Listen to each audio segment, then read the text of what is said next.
श्रियकान्ताय कल्याणनिधये निधयेतिनाम् श्रीवेङ्कटनिवासाय श्रीनिवासाय मङ्गलम् लक्ष्मी सविभ्रमालोकसुभ्रूविभ्रमचक्षुषे चक्षुषे सर्वलोकानां वेङ्कटेशाय मङ्गलम् श्रीवेङ्कटाद्रिशृङ्गाग्रमङ्गलाभरणाङ्गये मङ्गलानां निवासाय श्रीनिवासाय मङ्गलम् सर्वावयव सौन्दर्य सम्पदा सर्वचेतसां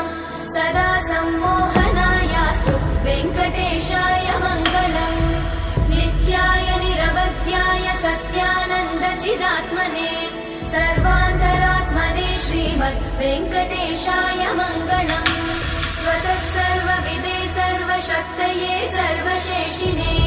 सुलभाय सुशीलाय वेङ्कटेशाय मङ्गलम्।